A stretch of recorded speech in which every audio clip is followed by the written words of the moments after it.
Hi, my name is John Sly, and I'm a real estate agent with Edina Realty in Eden Prairie, Minnesota. And what I'd like to do today is answer a question I get often. Can you still build wealth owning a home even at today's interest rates? And my answer to that is definitely yes. And the reason I say that is because of a real life case study about a couple named Bill and Mary. When they were in their late 20s, they moved to Minnesota and moved into a rental apartment in the southwest suburbs of Minneapolis. And as it was getting close to the end of their 1 year lease, Bill and Mary were sitting on their sofa, and Bill turned to Mary and he said, "Mary, have you ever met a wealthy renter?" And Mary thought for a moment. She said, "You know what? I never have." And he said, "Neither have I." And it was at that moment they decided to start looking at houses so they could buy their first house. And what happened was they found a house in a suburb outside of Minneapolis, and it was $80,000 at the time, but it fit their needs. They had a small baby and just the two of them, so it was about 1,000 square foot house. But guess what? Interest rates were over 10%, and their mortgage was 10.5%. Now, did that stop Bill and Mary? Of course not. They wanted to build their future, and so they wanted to get into home ownership, which they did.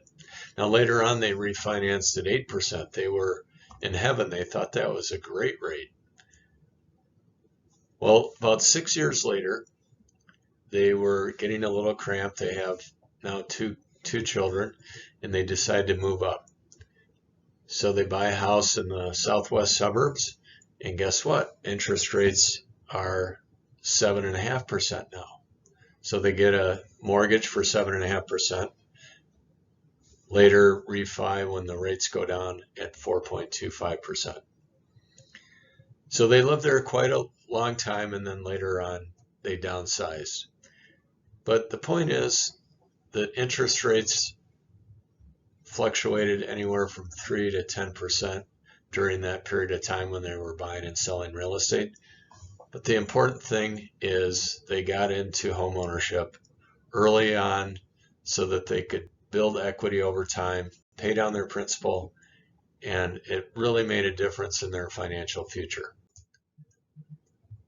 So over a period of years, through home ownership, Bill and Mary's total equity is $500,000 plus and growing as appreciation continues and as they pay down their current mortgage. There's the happy couple walking the beach. They're so glad they invested in real estate at a young age so that they could start building wealth over time. I have a couple book recommendations that you might be interested in. One is Building Wealth One House at a Time by John Schwab. The other is The Automatic Millionaire Homeowner by David Bach. Both good books. If you have any questions at all about real estate, give me a call, John Sly at edinarealty.com, or go to my website, johnsly.com, and I'll be glad to answer any of your real estate questions. So that's it for now. Just remember Bill and Mary, when interest rates are what they are today, just remember our little story, and you'll be glad you jumped into it. Thank you.